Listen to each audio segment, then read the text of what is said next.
From her mother's terrifying health diagnosis to a very public feud with an industry heavyweight, Taylor Swift has had more than her share of low points over the years.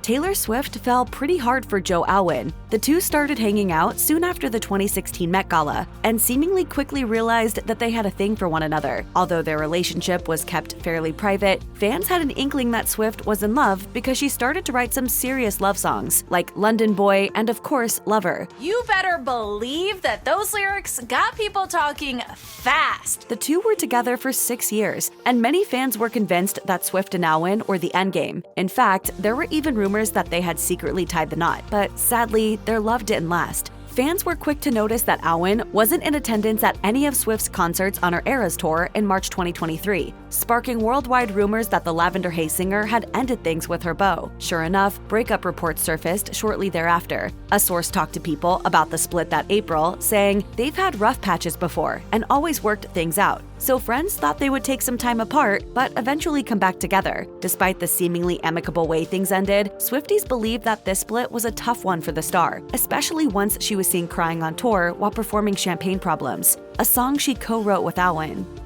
It probably goes without saying that Swift's life hasn't always been a field of roses. In fact, the singer has been open about her mental health ups and downs. During a 2019 interview on The Zach Sang Show, for example, she said, "I definitely don't feel good all the time, and I don't think anybody does." There have been times when I've needed to take years off because I just felt, exhausted, or I felt like really low or really bad. Aside from taking time away from the spotlight to focus on her mental health, Swift has also channeled some of that energy into her music, which we imagine has been nothing short of therapeutic for her and relatable for many of her fans. Quite a few Swift songs reference depression, including Labyrinth and Dear Reader. Swift further opened up to The Guardian about a particularly tough time in her life around the 2016 election. She'd felt torn because she decided to steer clear of politics and chose not to endorse a candidate publicly, despite being a Hillary Clinton supporter. She said, "I was just trying to protect my mental health, not read the news very much, go cast my vote, tell people to vote. I just knew what I could handle and I knew what I couldn't. I was literally about to break."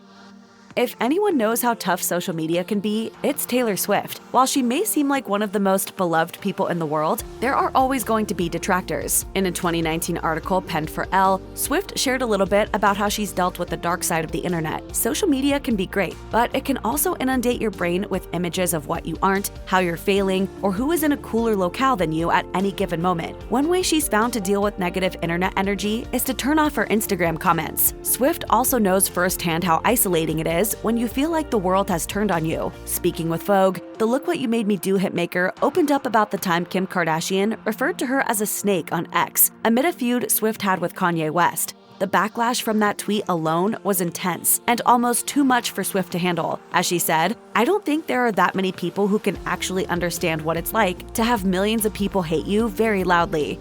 It just feels like it's more than music now at this point. Swift is incredibly close with her mom, Andrea Swift. In 2015, the Swift family was rocked by some scary news. Andrea had been diagnosed with cancer. Taylor informed her fans of the news in a since-deleted Tumblr post, choosing to keep the details of the specific diagnosis private. Following treatment, Andrea went into remission, but her cancer returned in 2019. While Andrea was undergoing treatment for her second bout with the disease, her doctors found a tumor on her brain. In the wake of her mom's health struggles, Taylor leaned on her music to get her through once more. She wrote the 2019 ballad, Soon You'll Get Better, as a way to express the feelings and difficult times she's gone through. In her Elle piece, Taylor also mentioned that her dad, Scott Swift, had had cancer as well, though she didn't provide any additional details. Swift's music has been a major outlet for her over the years, and while she loves to write and perform, her songs even make her cry sometimes. If you're a dedicated Swiftie, you know that the singer always saves track 5 on each of her albums for a sad song. In a written prologue to Speak Now, Taylor's version that was shared on Reddit in July 2023, Swift admitted that revisiting these songs can sometimes remain emotional for her. She wrote, "When I look back at the Speak Now album, I get a lump in my throat. I have a feeling it will always be this way, because this period of time is so violently aglow with the last light of the setting sun of my childhood." And while Dear John is that album's infamous track 5, the singer-songwriter added that she thinks Last Kiss is her saddest song ever. Indeed, it's songs like Last Kiss that even get Swift in the feels whenever she performs them. Even on her record-breaking Eras tour in 2023, Swift was visibly emotional while performing a number of her tunes. In June 2019, a company owned by music executive Scooter Braun bought Big Machine Label Group, which owned the rights to many of Taylor Swift's studio albums. That meant that Braun's company took on those rights after the deal was closed, and that left Swift in a tough position. She wrote on Tumblr, "Scooter has stripped me of my life's work that I wasn't given an opportunity to buy. Essentially, my musical legacy is about to lie in the hands of someone who tried to dismantle it." The music industry is, you know? In an effort to regain the rights to her music, Swift decided to re-record several of her albums. She released the Taylor's version of many of her hits. The songs are a bit different than the original recordings, which has thrilled fans, many of whom feel like they're getting totally new music. Swifties remember it all too well. In 2009, Swift won the MTV Video Music Award for Video of the Year, only for Kanye West to commandeer her acceptance speech moment. He made his way to the stage, grabbed the mic, and said that Beyoncé should have won for Single Ladies, put a ring on it. Swift recounted the barrage of thoughts that went through her head in multiple interviews afterward. I'm gonna get to thank the fans. This is so cool. Oh, Kanye West is here. Cool haircut. West eventually apologized to Swift, and the two even seemed friendly in the years that followed. But that didn't last. In 2016, West released a song called Famous, on which he rapped that he was responsible for Taylor Swift's fame, and they might sleep together. After West received backlash for this lyric, then-wife Kim Kardashian uploaded a clip of a phone call between Swift and West, making it seem like Swift approved of the lyrics. 4 years later, the phone call in its entirety was leaked. The unedited conversation suggested Swift wasn't anywhere near as on board as West and Kardashian argued.